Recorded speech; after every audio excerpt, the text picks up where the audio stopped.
भारतीय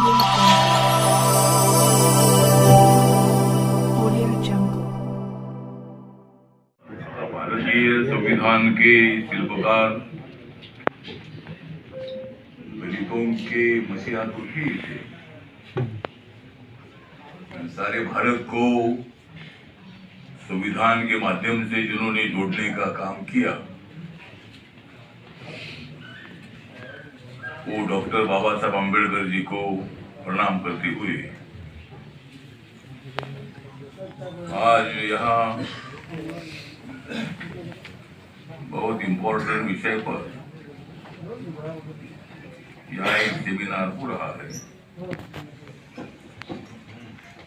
और यहाँ हमारे जीतन राम मांझी जी जो बिहार के पूर्व मुख्यमंत्री रहे हैं, 8 बार 1980 से वो विधायक रहे हैं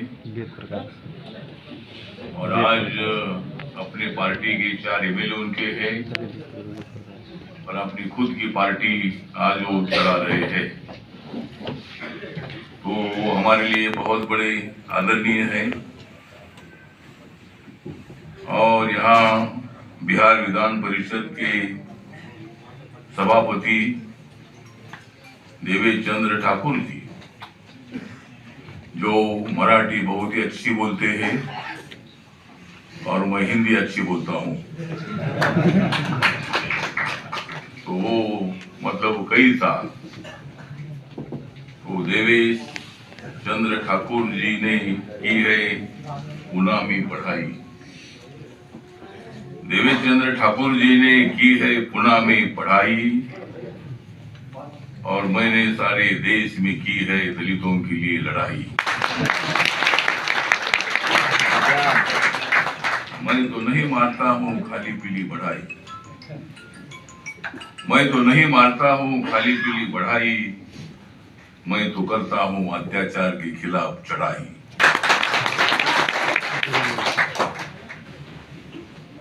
मैं करता हूँ जनता की बात, मैं करता हूँ जनता की बात, हमें मजबूत करना है कांग्रेस का नहीं गरीबों का हाथ। हमें खत्म करनी है जात,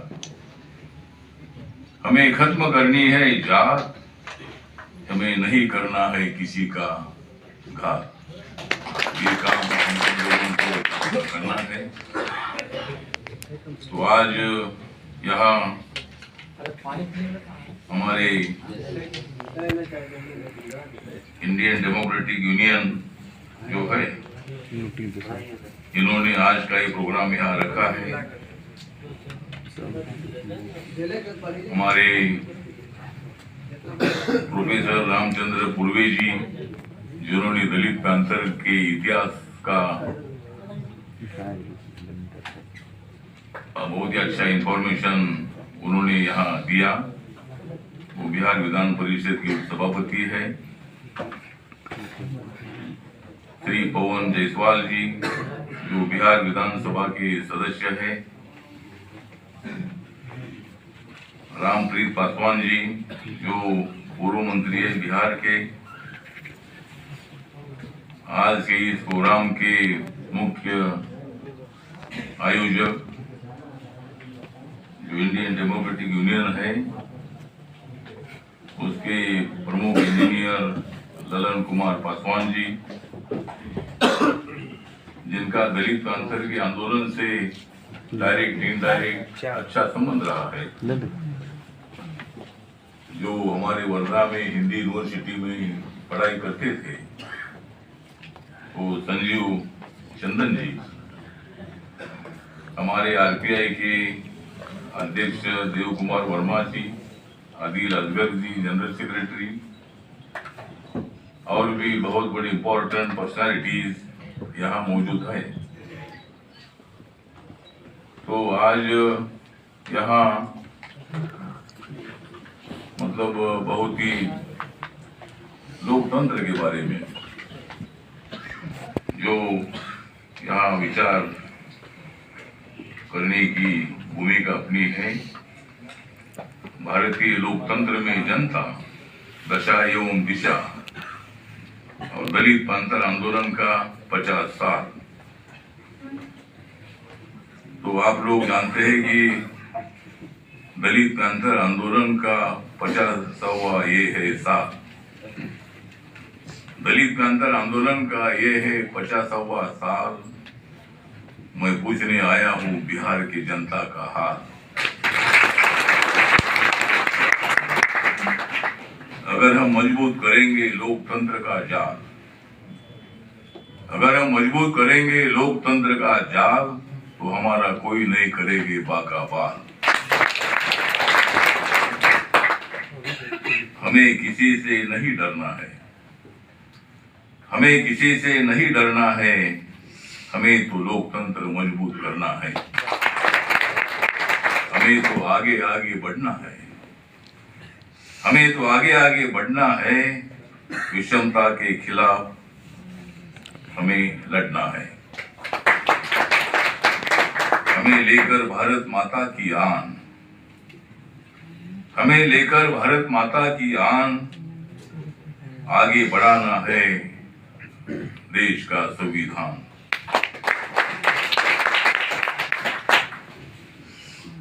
मैं करता हूं अन्याय के खिलाफ हमेशा प्रहार,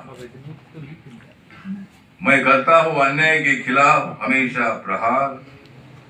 इसलिए मैं बहुत बार आता हूं बिहार।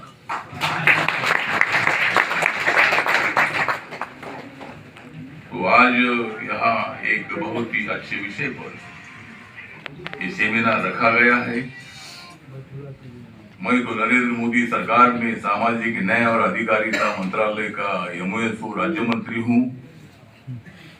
मैं Republican party of India belong करता हूँ, जो पार्टी बाबा साहब अम्बेडकर जी स्थापन करना चाहते थे।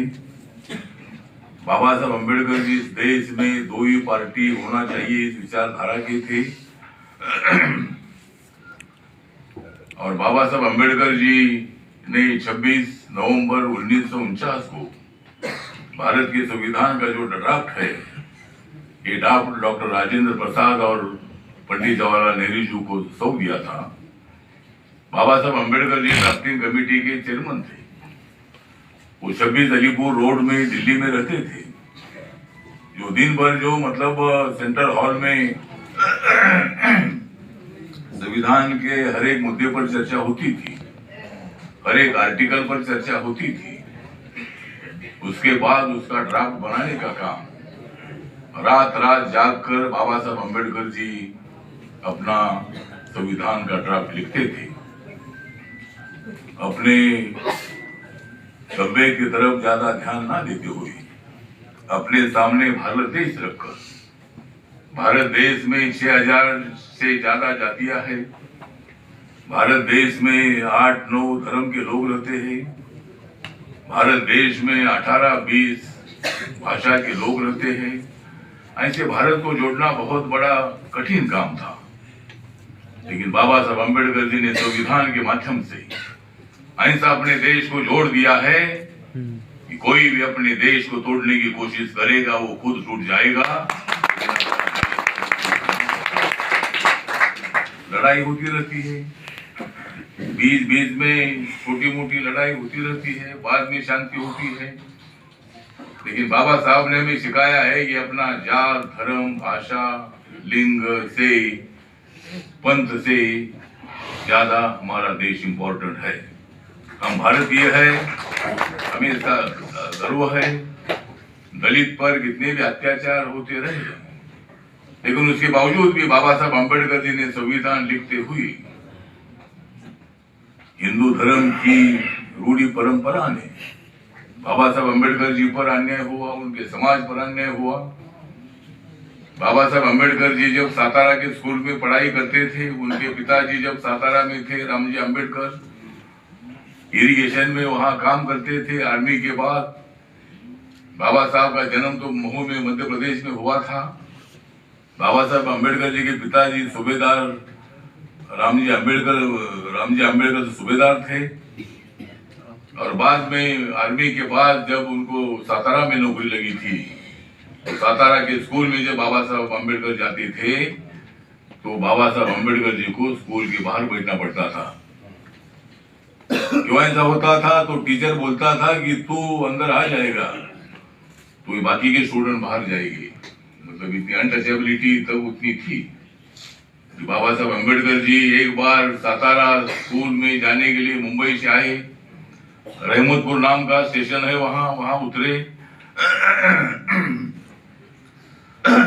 और जो वो बैलगाड़ी होती है, यहाँ भी बैलगाड़ी होती है ना, बैलों की गाड़ी, नहीं यहाँ भी होती है बैलों की गाड़ी, लेकिन अपनी टूट गई है जोड़ी। तो मतलब बैलगाड़ी जो होती है, तो बैलगाड़ी में वो छोटा 5, 6, 7 साल का एक युवा गाड़ी में बैठा और जब वो गाड़ी मालिक को मालूम हुआ कि महार कम्युनिटी का है, ये दलित कम्युनिटी का है, तब उनको गाड़ी से उतार दिया। तो ये भावना बाबा साहब अम्बेडकर जी के मन में थी। और जब बाबा साहब अम्बेडकर जी कोलंबिया यूनिवर्सिटी में पढ़ाई करने के लिए गए 1913 में, तो बाबा साहब अम्बेडकर जी खाली 22 साल के 22 साल के थे। तो वहाँ लेहमन लाइब्रेरी है कोलंबिया यूनिवर्सिटी में। अभी मैं 1 महीना पहले मैं वहां जाकर आया। तो कोलंबिया यूनिवर्सिटी में लाखों स्टूडेंट ने पढ़ाई की, लेकिन उस लेहमन लाइब्रेरी में बाबा साहब अम्बेडकर जी 18 घंटा वहां बैठते थे। आधा पाव का टुकड़ा खाकर बाबा साहब अम्बेडकर जी स्टडी करते थे, हर एक किताब को देखते थे, हर एक पन्ना पढ़ना देखते थे और मेरे समाज को कैसा न्याय मिलना चाहिए। मतलब अपनी जो पढ़ाई स्कूल कॉलेज की तो करते थे, लेकिन उसके साथ साथ अलग अलग किताब भी पढ़ते थे, अपने समाज को न्याय देने के लिए क्या करना चाहिए। और इतने छोटा 21-22 साल के बाबा साहब अम्बेडकर जी इतना 18 घंटा वहां बैठे थे। हमें बहुत बड़ा अभिमान है कि वह लाखों स्टूडेंट ने स्टडी किया, लेकिन उस लेहमन लाइब्रेरी में अकेले बाबा साहब अम्बेडकर जी का स्टैचू है। स्टैचू बाबा साहब अम्बेडकर जी का पुतला जो है एक कोलंबिया यूनिवर्सिटी में है। और मैं उस स्टैचू का इनॉग्रेशन करने के लिए माई साहब अम्बेडकर जी के साथ में गया था। मैं तो छोटा था और माई साहब अम्बेडकर जी के साथ मुझे अमेरिका जाने का मौका भी मिला था। 20-25 साल पहले इसका उद्घाटन हुआ था। तो बाबा साहब अम्बेडकर जी जरूर सोचते थे। एक बार बाबा साहब अम्बेडकर जी ने महाड़ के चौदार तालाब का सत्याग्रह किया था। बाबा साहब अम्बेडकर जी ने कालाराम मंदिर का सत्याग्रह नासिक में किया था और उसका कारण ये था कि भाई हम भी हिंदू है तो हमें क्यों मंदिर में जाने का मौका नहीं है। अगर हम हिंदू है तो गांव के कुएं पर हमें पानी पीने को क्यों नहीं मिलता है। बाबा साहब और उनके समाज को पीने के लिए पानी नहीं मिलता था, ऐसा नहीं है, वो पानी पीते ही, लेकिन अपना अधिकार जो है उस अधिकार की मांग करने की कोशिश वो करते थे। तो जब उन्होंने महाड़ में मुंबई से 180 किलोमीटर की दूरी पर महाड़ है, तो वहां बाबा साहब अम्बेडकर जी ने चौदार नाम का तालाब है, उस तालाब का पानी पीने का एक आंदोलन उन्होंने सत्याग्रह उन्होंने अनाउंस किया और हजारों की संख्या में लोग, फेटे वाले लोग, टोपी वाले लोग, तब कोई पढ़ाई करने वाले ज्यादा लोग नहीं थे। 1927 में बाबा साहब अम्बेडकर जी ने वो 14 तालाब का सत्याग्रह किया था और उस सत्याग्रह में जब हमारे लोग वहां गए तो बहुत बड़ी पत्थरबाजी हुई और उसमें सैकड़े लोगों को जख्म हो गई, रक्त बंबाल बहुत सारे लोग हो गए। वो बाबा साहब के पास चले गए और बाबा साहब को उन्होंने पूछा कि बाबा साहब हमको आदेश दीजिए, हम भी ईंट का जवाब पत्थर से देते हैं, पत्थर का जवाब पत्थर से देते हैं। बाबा साहब ने बोला कि ऐसा करना ठीक नहीं, जो लोग तुम्हारे ऊपर पत्थर मार रहे उनकी गलती नहीं है, हजारों सालों का विचार उनके मन में जो बैठा है कि ये अछूत है, ये तो दलित है, ये गांव के बाहर रहता है और इनको हमारे पानी को टच करने का अधिकार नहीं। ये बहुत सालों से उनके दिमाग में ये बात है, इसीलिए उन्होंने पत्थरबाजी की है और आप पत्थर से पत्थर का उत्तर देना ठीक नहीं है। हमें शांति से लड़ना चाहिए, हमें हिंसा नहीं चाहिए। ये बाबा साहब अम्बेडकर जी की भूमिका शुरू से थी। बाबा साहब अम्बेडकर जी बुद्ध को मानते थे। बहुत छोटे उम्र से बाबा साहब अम्बेडकर जी पर प्रभाव गौतम बुद्ध की विचारधारा का था। प्रज्ञाशील करुणा, बहुजन हिताय बहुजन सुखाय, अतदीप भव, इसी तरह की जो विचारधारा समानता की है, मानवता की है, ये विचारधारा बाबा साहब अम्बेडकर जी के मन में थी। और आज मतलब हमें बहुत बड़ा गर्व है, खुशी है कि बिहार जो ये है, ये बिहार ये मतलब गौतम बुद्ध की विचारों की भूमि है। बोध गया जो यहाँ से नजदीकी है, वहाँ गौतम बुद्ध को ज्ञान प्राप्ति हुई। समाज का अन्याय देखकर इतना बड़े राजा का पुत्र उन्होंने निर्णय लिया कि समाज में समानता होनी चाहिए, समाज में किसी पर अन्याय नहीं होना चाहिए। इसीलिए गौतम बुद्ध कई दिन तक मतलब वहाँ बोधि वृक्ष के नीचे बैठे और उनको जो ज्ञान प्राप्ति हुई वो बुद्धिज्म के नाम से मतलब पूरे एशिया खंड में बुद्धिज्म ने चला गया। गौतम बुद्ध को मानने वाले लोग आज अपने को घर घर नजर आते हैं। हिंदू समाज के लोग भी अपने घर में बुद्ध की मूर्ति रखते हैं, बुद्ध का फोटो रखते हैं। ये बहुत बड़ी हमारे लिए अभिमान की बात है। किसी भी आप होटल में जाते हैं तो वहाँ बुद्ध की मूर्ति अपने को नजर आती है। तो शांति का संदेश देने वाले गौतम बुद्ध जी हैं और वो शांति का संदेश देने वाले गौतम बुद्ध ये मतलब बिहार में उनको मतलब ज्ञान प्राप्ति हुई है। इसीलिए बिहार की भूमि का मैं वंदन करता हूँ, बिहार की जनता का मैं आभार व्यक्त करता हूँ कि बुद्ध जयंती एक बहुत बड़ा आपने हमको दे दिया है। और इसीलिए बिहार की जनता बहुत बड़ी एक्टिव है। हमारे मुंबई में बिहार के लोग बहुत सारे हैं। वहाँ मतलब कुछ लोग बिहार के लोगों का विरोध करते हैं, लेकिन मैं बिहार के लोगों की बाजू लेता हूँ, बिहार के लोगों को मैं सपोर्ट करता हूँ, यूपी के लोगों को मैं सपोर्ट करता हूँ। और अगर ये मुंबई खाली हमारी है, ऐसा बोलने वाले लोगों को सबक सिखाने का काम मेरी पार्टी करती रहती है। कुछ लोग बोलते हुए इनको यहाँ रहने का अधिकार नहीं है, कोई क्यों नहीं अधिकार है। मुंबई अपने देश की आर्थिक राजधानी है, यहाँ किसी को भी आने का अधिकार है। और बिहार के लोग बहुत बड़े होशियार हैं। एक बार मैं सोमनाथ चटर्जी के साथ में गया था। त्रिनिदाद टोबैगो नाम की एक कंट्री है अमेरिका के बाजू में, हमारे अपने मियामी जो है अमेरिका में, वहाँ से हम फ्लाइट से गए थे। और वहाँ बिहार के 225 फैमिली अंग्रेजों ने खेत के गन्ने के खेतों पर काम करने के लिए ले गए थे।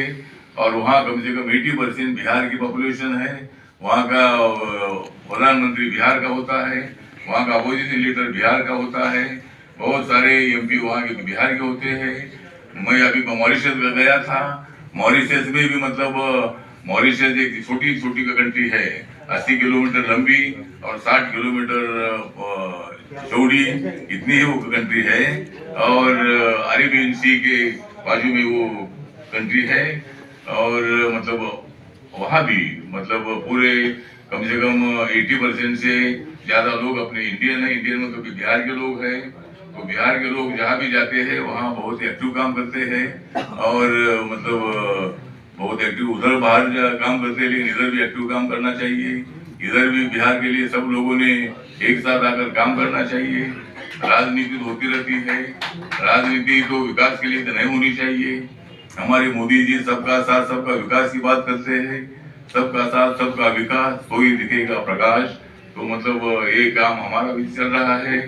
नीतीश कुमार जी आज हमारे साथ नहीं है, कोई बात नहीं है, कभी और भी हमारे साथ कभी आ सकते हैं। और राजनीति में कभी क्या होगा इसका भरोसा नहीं है, लेकिन ठीक बात है। नीतीश कुमार जी सोशलिस्ट नेता है, मेरा और उनका बहुत ही अच्छा परिचय है।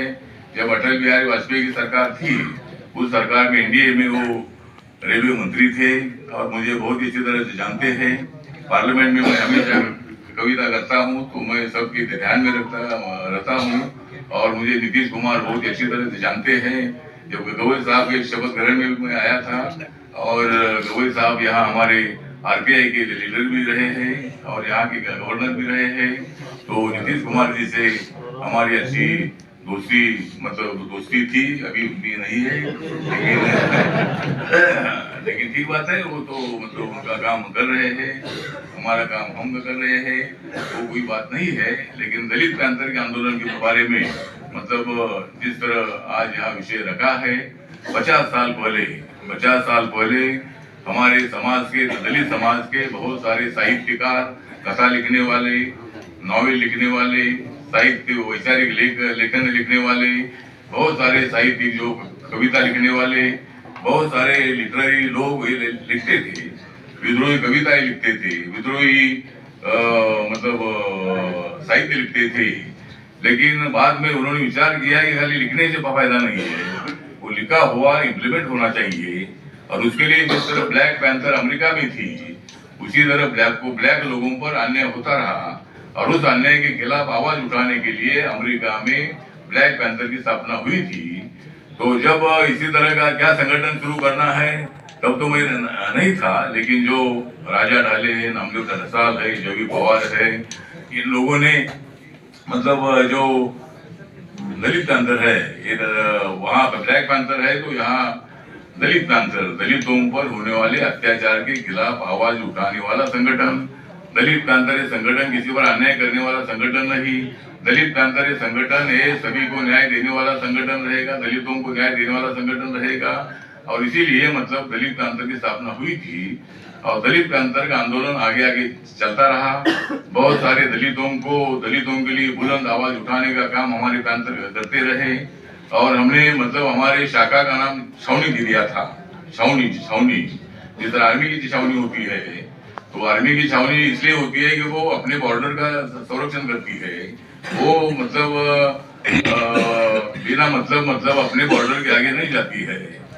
पाकिस्तान के लोग आर्मी अपने अंदर आती है, चाइना की आर्मी अपने अंदर आती है, फिर उनको भगाते हैं, तो वो काम करते हैं। लेकिन छावनी का अर्थ ये होता है कि अपने बॉर्डर की रक्षा करना, दूसरे के बॉर्डर के अंदर नहीं जाना। हम कभी दूसरे के बॉर्डर के अंदर नहीं जाते हैं, लेकिन दूसरे लोग हमारे बॉर्डर में आते हैं। ये पाकिस्तान वाले भी हमारे बॉर्डर में आए, जम्मू कश्मीर का 1/3 एरिया अपने हाथ में ले लिया। मैं तो सोच रहा हूँ कि भाई तभी ऐसा होना चाहिए था। पंडित जवाहरलाल नेहरू जी के टाइम पर जब पाकिस्तान ने कश्मीर पर हमला किया, तब कश्मीर का जो इलाका था, जम्मू कश्मीर का इलाका था, ये हरि सिंह राजा के ताबे में था। जब देश को आजादी मिली तब जम्मू कश्मीर हमारे में नहीं था, हरि सिंह राजा के ताबे में वो था। और फिर पाकिस्तान ने अचानक कश्मीर पर हमला किया। हमला करने के बाद वो आगे आने लगे। फिर हरि सिंह राजा और पंडित जवाहरलाल नेहरू जी के बीच में एग्रीमेंट हुआ, और उसमें ये तय हुआ कि भाई भारत मतलब हरि सिंह राजा को सपोर्ट करेगा और जम्मू कश्मीर भारत के साथ रहेगा। इसी तरह का एग्रीमेंट हुआ था। फिर अपनी आर्मी वहां चली गई, पाकिस्तान की आर्मी को रोका। तब तक उन्होंने 1/3 कश्मीर को अपने ताबे में ले लिया था। तो मतलब तभी एक युद्ध तो होना चाहिए था, तब वो पाकिस्तान वो पाक व्याप्त कश्मीर जो है अपने ताबे में आता था। तो रोज जो कुछ गड़बड़ हो रही है वो शायद नहीं होती थी, लेकिन ठीक बात है। तो इसी तरह मतलब हमारा दलित पैंथर का जो आंदोलन है, ये दलित पैंथर का आंदोलन ये हमारी छावनी में जो बता रहा था कि हम किसी पर अन्याय नहीं करेंगे, लेकिन अगर हमारे ऊपर कोई हमला करेंगे उस हमले का जवाब देने के लिए हमारी छावनी काम करेगी। इसीलिए हमने छावनी नाम दे दिया था। और समाज को जोड़ने की भूमिका बाबा साहब की है। बाबा साहब ने समाज में समानता आनी चाहिए, इसी तरह की भूमिका रखी है, संविधान में रखी है।